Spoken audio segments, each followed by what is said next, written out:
Is Netanyahu now pushing Trump behind closed doors to assassinate a key aide of Mujtaba Khamenei and blow up Iran's fragile ceasefire diplomacy?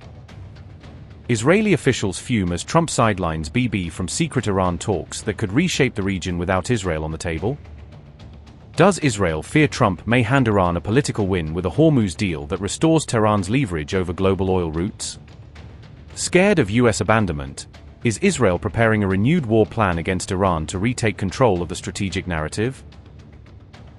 Israel is reportedly pressing Washington to ditch its diplomatic track with Iran and instead return to large-scale military strikes, reflecting deep skepticism about the ceasefire process.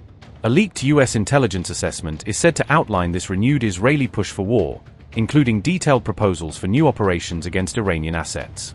Within these proposals, some Israeli officials allegedly advocate targeting Mohammad Bagher Ghalibaf, whom they view as a central figure in Tehran's current ceasefire and negotiation efforts. Ghalibaf is seen as a key architect of Iran's diplomacy, so his removal is viewed as a way to disrupt talks and weaken the de-escalation camp inside the regime. At the same time, Israeli officials have reportedly chosen not to include Foreign Minister Abbas Araghchi on their list of proposed targets, indicating a selective prioritization of Iranian power brokers. Sources say Israel believes fresh, heavy strikes could help spark civil unrest across Iran, betting that rising anger and hardship might fuel wider protests.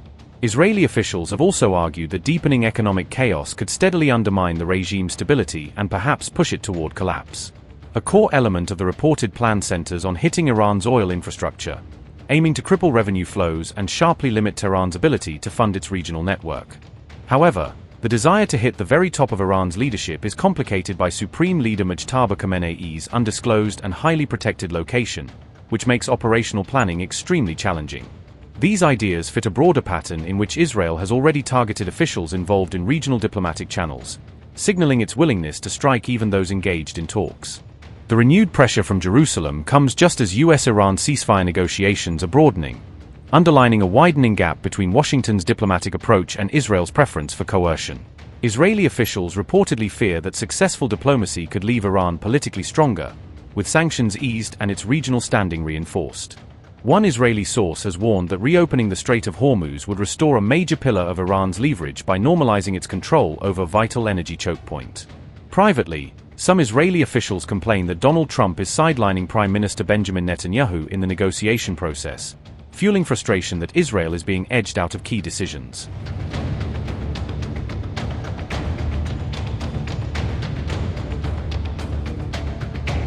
Fresh confusion erupted after reports claimed Iran and the United States were close to finalizing a new ceasefire arrangement. Tasnim news agency denied reports suggesting a major agreement between Washington and Tehran had already been finalized. Sources linked to Iran's negotiating team said Tehran has not confirmed completion of any formal agreement with the United States. Meanwhile, U.S. Vice President J.D. Vance admitted Washington and Tehran were still not there yet despite ongoing negotiations. If you look at what we've already accomplished here, assuming that we're able to get to a final agreement here, we're reopening the Straits of Hormuz, we've already decimated their conventional military, and we're in a position where we could substantially set back their nuclear program, not just during the term of this president, but over the long term. That's a very, very good thing for the American people. So we're not there yet, but we're very close. We're going to keep on working at it. Thank you guys. Have a good evening. American officials said serious disagreements remain over Iran's enriched uranium stockpile and key nuclear-related issues. Reuters earlier reported both sides had discussed extending the ceasefire for another 60 days amid rising Gulf tensions. The proposed arrangement could reopen maritime traffic through the Strait of Hormuz while negotiations continue behind closed doors. However, Donald Trump has reportedly not yet approved the potential agreement despite continuing diplomatic discussions with Tehran. The latest developments followed another dangerous round of escalation involving drones, missiles, and military activity across Gulf waters. U.S. Central Command claimed American forces shot down 5 Iranian drones and struck a launch station near Bandar Abbas. Reports also claimed Kuwaiti defenses intercepted a ballistic missile fired toward the country during the latest regional escalation. Meanwhile, Washington rejected Iranian claims that a U.S. aircraft had been shot down near Bushehr during recent tensions.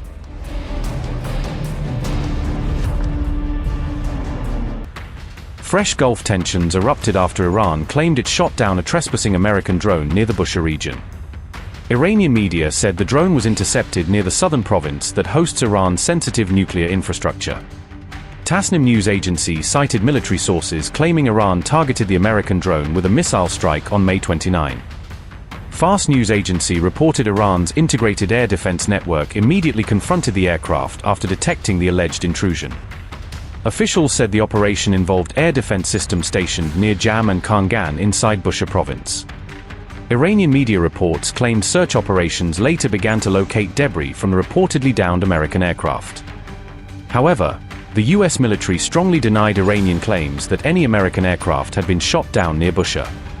U.S. Central Command stated all American air assets were fully accounted for following what it called false Iranian reports. The Bushehr region had previously faced attacks during earlier U.S.-Israeli operations targeting Iranian military and nuclear-linked infrastructure.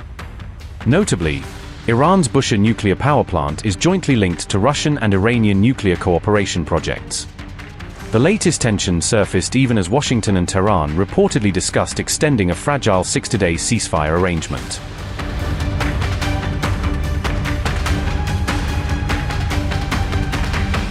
Iran's IRGC says it has released a video showcasing its response to the May 27 attack launched by the U.S. military, using the footage to signal its readiness to retaliate. According to the IRGC, its forces struck a U.S. airbase in direct response to a reported American attack near Bandar Abbas, framing the move as a calibrated counterblow. Tasnim news agency reported that Tehran described the strike as an answer to U.S. aggression, portraying Iran's actions as defensive retaliation rather than escalation.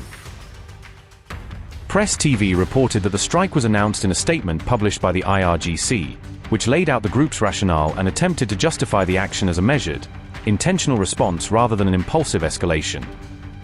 The IRGC said the attack took place at 4:50 a.m. and described it as a serious warning, using precise timing and stark language to emphasize the message was deliberate and meant to deter further actions.